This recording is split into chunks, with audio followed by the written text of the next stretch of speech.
Hello everyone, this is Sophie Ahmed Khan. Welcome to my YouTube Education Hunt channel. Today I am going explaining lesson number 5. The lesson name is the atmosphere. Let's start the lesson. Atmosphere. A planet Earth is involved by a deep blanket of gases extending up to about 1000 km above its surface. जो हमारा planet earth है वो किस में involved है?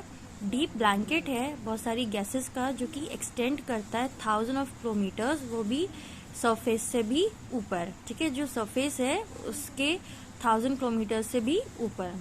Okay, ये जो gases है वो कवर करती हैं पूरे अर्थ को, जिसको हम एटमॉस्फेयर कहते हैं. एटमॉस्फेयर क्या है? इंटेग्रल पार्ट है हमारे अर्थ का. इसके बिना कुछ भी पॉसिबल नहीं है. हमारी लाइफ भी बहुत ज़्यादा प्रॉब्लमेटिक में आ जाएगी अगर ये एटमॉस्फेयर नहीं होगा अर्थ पर. When compared with the radius of our planet, the atmosphere appears to be only a very thin layer of gases. अगर हम अर्थ के कंपेयर करें हमारे प्लैनेट को रेडियस से, तो हमारा जो एटमॉस्फेयर है वो एक काफ़ी मोटी थिन लेयर बन जाती है गैसेस की, जो कि पूरे अर्थ को और अर्थ सरफेस को कवर कर लेती है. ये एक इनसेपरेबल फॉर्म होता है अर्थ का due to the force of gravity की वजह से. Actually this gases cover penetrates to a certain depth in land and water also. ये जो गैसेस होती है वो कुछ डेप्थ होते हैं, गहराइयाँ होती हैं, जैसे कि लैंड पे, उनको भी कवर करता है, वाटर को भी कवर करता है. ठीक है, बहुत सारी जगहें हैं जिनको ये गैसेस जो है वो कवर करता है. ओके, कंपोजिशन ऑफ एटमॉस्फेयर क्या है? इसमें बहुत सारी गैसेस ऑफ मिक्सचर है जो कि कंप्राइज करते हैं, जैसे कि है नाइट्रोजन जो कि 78% पाया जाता है, oxygen 21% and smaller quantities of other gases like argon 0.93%, carbon dioxide 0.03% and 0.04% of other gases such as neon, helium, krypton, xenon, hydrogen and ozone. तो ये सारे जो हैं 0.03 और 0.04% ये सारी गैसेस कवर अप करती हैं हमारे एटमॉस्फेयर के अंदर. ठीक है, अ considerable amount of water vapour is also found in the atmosphere.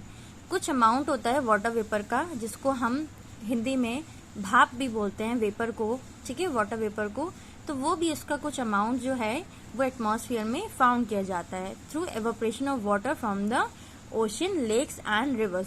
जो एवोपरेशन ऑफ वाटर कहाँ से होता है? ओशंस में होता है, लेक से होता है और रिवर से होता है. इन्हीं की वजह से एटमॉस्फेयर में कुछ अमाउंट ऑफ वाटर वेपर पाया जाता है. इसकी जो क्वांटिटी होती है वेरीज की जाती है with the amount of evaporation and condensation के थ्रू. ओके, जितना एवोपरेशन होगा उसी के अकॉर्डिंग कंडेंसेशन अकर होगा. ओके, नेक्स्ट आता है एटमॉस्फेयर. जो अर्थ का एटमॉस्फेयर है वो कंसिस्ट करता है कुछ पार्टिकल्स, जैसे कि dust, dirt, salt, plant, pollen, bacteria and even suit from fire. मतलब कि जो फायर्स की जो चिंगारी होती है उसको सूट बोलते हैं. पॉलन क्या होता है चिल्ड्रन? पॉलन एक येलोइश कलर का पाउडर होता है जो कि ट्रांसपोर्ट होता है किससे? फ्रॉम प्लांट टू प्लांट से. वो भी किससे? किसके through? By the wind, bye birds, bye insect और बाय अदर एनिमल्स के थ्रू. ठीक है, ये एक येलो कलर का पाउडर होता है जो कि प्लांट टू प्लांट ट्रांसपोर्ट होता है. नेक्स्ट आता है up to about 80 kilometre from the surface of the earth. जो कॉम्पोजिशन है एटमॉस्फेयर रिमेन करता है same, but above this level अगर इससे और ऊंचाई पर जाते हैं तो जो ऑक्सीजन लेवल होता है वो क्या होने लगता है? नाइट्रोजन डिक्रीज करता है. Above 800 kilometre atmosphere consist mainly of hydrogen and helium which are light gases. यही तीन गैसेस कवर करता है, वहां पर कंसिस्ट करता है, जो कि बहुत ज्यादा लाइट होती है. Okay, significance of the atmosphere. Atmosphere क्या है? हमारा वाइटल है हमारी लाइफ के लिए, वो भी अर्थ पे, जो कि हेल्प करता है हमारी लाइफ को सस्टेन करता है. ठीक है, वो भी काफी सारे वेरियस वेज में. एटमॉस्फेयर एक्ट करता है as a blanket by trapping terrestrial radiation and keeping the earth warm. वो ट्रैप करता है टेरेस्ट्रियल रेडिएशन को ताकि जो अर्थ है वो वार्म रहे. ठीक है, गर्म रहे. So it ensures that there is the correct amount of heat required for life to exist. तो एक करेक्ट अमाउंट मिलता है लाइफ को, लोगों की, ठीक है, जो रिक्वायरमेंट होती है हीट, तो उससे क्या होता है, जो हमारी लाइफ जो है जिसकी वजह से एग्जिस्ट करती है. Okay. If were not for the protective covering of the atmosphere, all the life forms on earth would have been either burned during the day. अगर ये प्रोटेक्टिव कवरिंग एटमॉस्फेयर नहीं होगा तो हमारी जो लाइफ होगी अर्थ पर वो कैसी हो जाएगी कि ड्यूरिंग द डे, दिन के समय में हमारी स्किन जल जाएगी और रात के समय में हम फ्रोजन हो जाएंगे, मतलब जम जाएंगे, एक तरह से ऐसे हो जाएंगे जैसे कि हम मर चुके हों, हमारी डेथ हो चुकी हो, अगर ये एटमॉस्फेयर नहीं होगा. मोर्टोनो में टेरेस्ट्रियल रेडिएशन के बारे में बताया कि ये क्या होता है. एनर्जी जो होती है जो हमें सन से रिसीव होती है वो उसको हम सोलर रेडिएशन कहते हैं. Amount of solar system radiation जो कि रिसीव्ड होता है by the atmosphere and the surface of the earth is called insolation. ये जो एनर्जी होती है वो रिफ्लेक्ट होती है, ठीक है, from the surface of the अर्थ, जिसको हम एटमॉस्फेयर कहते हैं और टेरेस्ट्रियल रेडिएशन भी कहते हैं. Okay. Second point is it has large amounts of nitrogen, बहुत मात्रा में पाया जाता है, जो कि नाइट्रोजन कंपाउंड है, are needed by both plants and animals for growth. अगर ये नहीं होगा तो प्लांट्स की और एनिमल्स की ग्रोथ नहीं हो पाएगी. थर्ड है कार्बन डाइऑक्साइड, जो कि एयर में होता है, जो कि यूज्ड होता है बाय प्लांट्स फॉर फोटोसिंथेसिस. ये कंट्रोल करता है अर्थ की टेम्परेचर को बाय ऑब्जर्विंग द हीट जो कि रेडिएट होती है from the surface and keeps the earth warm. अगर ये रेडिएशन नहीं होगा तो अर्थ जो है एक तरह से बिल्कुल ठंडा पड़ जाएगा, ठीक है. तो ये अर्थ के सरफेस को क्या रखती है, गर्म बनाए रखती है, जिसको हम ग्रीन हाउस इफेक्ट भी कहते हैं. ओजोन जो होता है वो प्रोटेक्ट करता है from the harmful ultraviolet rays से जो कि सन से निकलती हैं. अगर ये हमें प्रोटेक्ट नहीं करेगा तो हमें स्किन एलर्जीज होंगी, स्किन में इन्फेक्शन हो जाएगा, स्किन हमारी जल जाएगी, बर्नट हो जाएगी. डस्ट पार्टिकल्स होते हैं जो कि फॉर्म होते हैं द न्यूक्लियस फॉर कंडेंसेशन, जिससे क्या रिजल्ट होता है, क्लाउड्स फॉर्म होते हैं और जिसकी वजह से रेनफॉल और स्नोफॉल फॉर्मेट होते हैं, ठीक है. इन्हीं की वजह से बारिश होती है और स्नोफॉल होता है. स्ट्रक्चर ऑफ द एटमॉस्फेयर क्या है, एटमॉस्फेयर किस तरह से और किस किस लेयर्स में फॉर्म होता है. एटमॉस्फेयर जो है can be divided into 5 major layers, जो कि डिवीजन है based upon the density and temperature differences in the atmosphere. सबके बीच में डेंसिटी है, टेम्परेचर है अलग अलग, ठीक है, एटमॉस्फेयर में. डेंसिटी ऑफ द एयर जो होती है एटमॉस्फेयर में, जो कि डिटरमाइन करती है नंबर ऑफ मॉलिक्यूल्स, जिसमें various gases per unit of volume होता है, ठीक है. हर गैस का अलग अलग वॉल्यूम होता है, मतलब मात्रा होती है.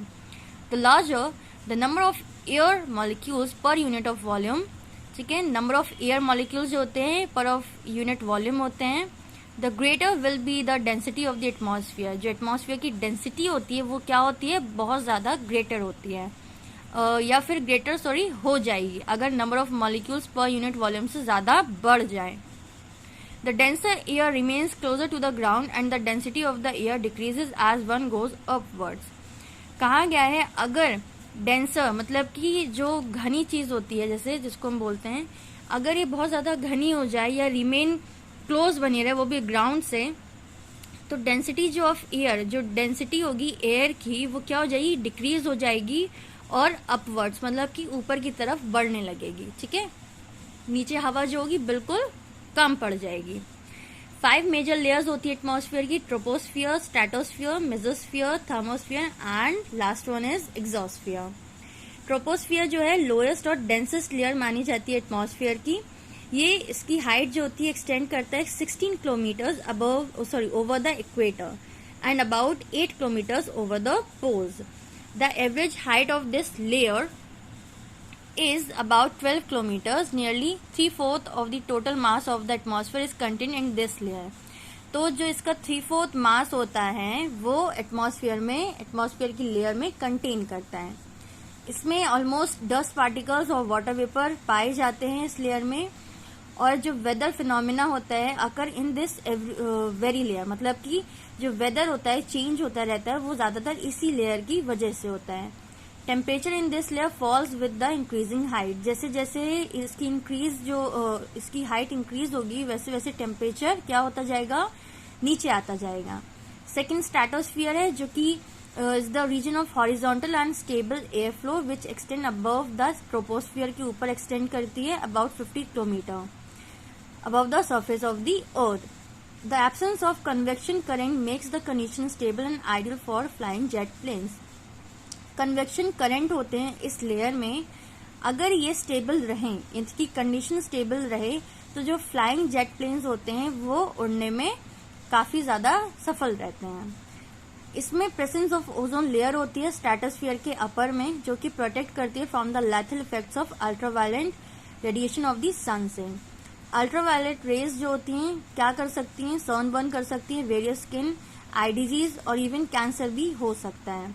इस लेयर में also free from all types of weather phenomena as there is very little water vapour होता है इसमें, डस्ट और ऑलमोस्ट क्लाउड्स नहीं होते हैं। ठीक है, ये जो लेयर होती है part of the lower part of the stratosphere, जो कि एल्टीट्यूड ऑफ 20 किलोमीटर होता है, मतलब कि इसमें हीट इतनी होती है। इसका जो टेम्परेचर होता है रिमेन रहता है फेयरली कांस्टेंट, ना ज्यादा कम होता है ना ज्यादा बढ़ता है। while in the upper part there is an increase in the temperature due to increased observation of ultraviolet rays radiation by the ozone layer.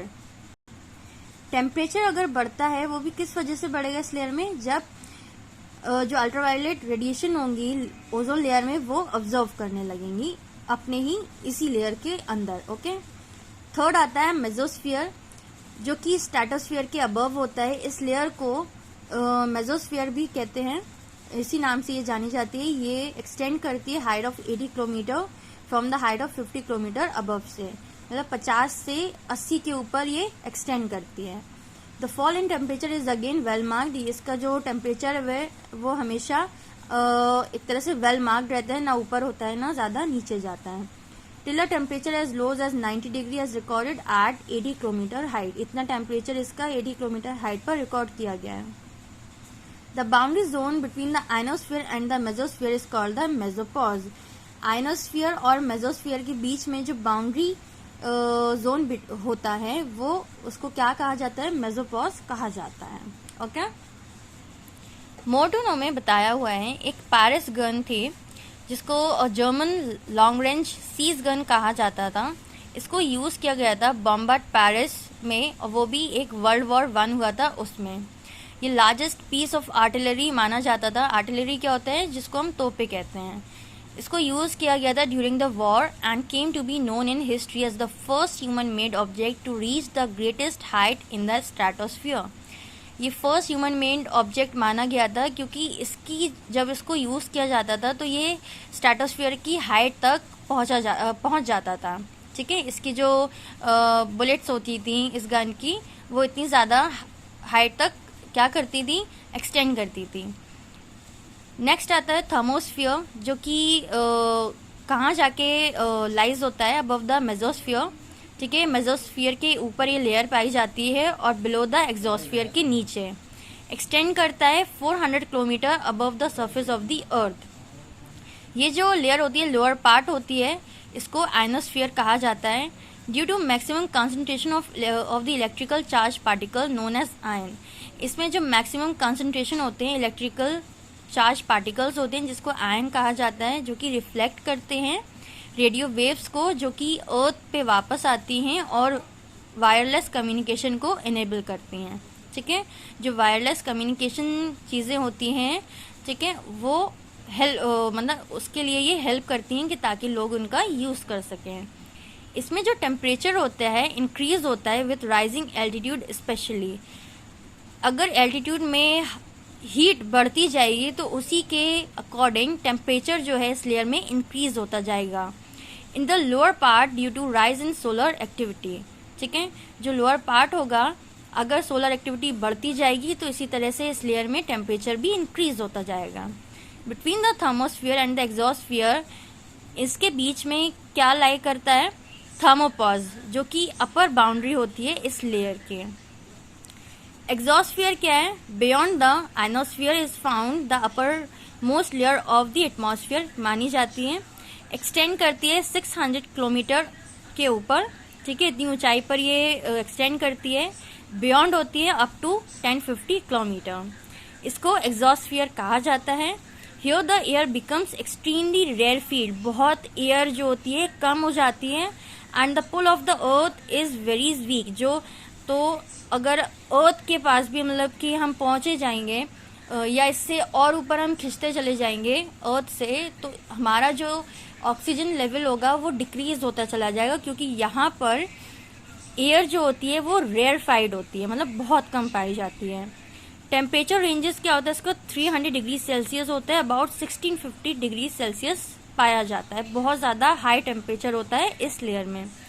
Exosphere जो है ग्रेजुअली मर्ज होती है into outer space, which is the zone for interplanetary satellites के लिए use किया जाता है। Not much information is yet available about this layer, ज़्यादा इन्फॉर्मेशन नहीं है इस लेयर के बारे में, लेकिन कहा गया है कि we should better understand many of our weather changes after getting this new information. अगर हमें वेदर चेंजेस के बारे में अंडरस्टैंड करना है तो हमें इसके बारे में भी इन्फॉर्मेशन जानने की बहुत ज़्यादा ज़रूरत है, और भी इसकी न्यू इन्फॉर्मेशन हमें पता होनी चाहिए। नेक्स्ट आता है more to know. A part of the heat from the sun, जो कि ऑब्जर्व करता है एटमॉस्फेयर और अर्थ को क्या करता है, वार्म रखता है, और इससे लाइफ क्या होती है, सस्टेन रहती है। ठीक है, लाइफ के लिए बहुत ज़्यादा सूटेबल है एटमॉस्फेयर। अगर ये नहीं होगा तो हमारी लाइफ बिल्कुल ही ख़त्म हो जाएगी। As the earth warms up, it radiates its own heat in the form of infrared rays. अपनी खुद की हीट ये फॉर्म करता है, जिससे कि इंफ्रारेड रेज जो होती हैं फॉर्म होती हैं। Some of it escapes into the space, the rest is absorbed by greenhouse gases. अगर इससे इस पे जो गैसेज होंगी, ठीक है, अगर वो स्पेस उनकी कम हो जाए तो ये क्या करती हैं, ग्रीन हाउस गैसेज ऑब्जर्व करती है, जैसे कि carbon dioxide, methane, nitrous oxide. However, the amount of greenhouse gases has increased tremendously due to human activities. क्या होता है कि अगर ह्यूमन एक्टिविटीज़ की वजह से इन गैसेस में इंक्रीमेंट होता है, इंक्रीज्ड होती हैं, वो भी काफ़ी ज़्यादा, ट्रिमेंडसली मीन्स होता है काफ़ी। तो क्या होता है, related to the burning of fossil fuels, किन की वजह से इसकी हीट बढ़ती है, fossil fuels, pollution from industries etcetera. As a consequence these gases are absorbing more heat and warming of the earth.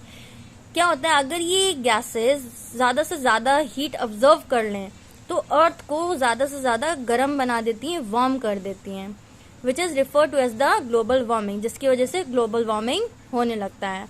Therefore the responsibility as on earth to reduce the use of fossil fuels, ये हमारी responsibility है कि हम fossil fuel का use जो है कम करें। And avoid deforestation by planting more trees, हम डिफॉरेस्टेशन को अवॉइड करके प्लांटिंग करें ट्रीज की। ठीक है, connected to this concept is that of the carbon footprint, that is the total amount of green house gas emission by an individual organisation or thing. अगर हम इस कॉन्सेप्ट से कनेक्ट रहें और इसको हम फॉलो करें तो ग्रीन हाउस इफेक्ट जो होगा वो कम हो जाएगा और हम एक तरह से अपनी लाइफ काफ़ी अच्छी स्पेंड कर सकते हैं। ओके, आई होप चिल्ड्रन आपको ये लेसन अच्छे से क्लियरली समझ आया होगा। Please read this lesson very carefully, and also if you have any doubt you can ask me through my comment section box and inquiries you have. Also please subscribe my channel and hit the bell icon. Please share this video and also like it. Thank you so much.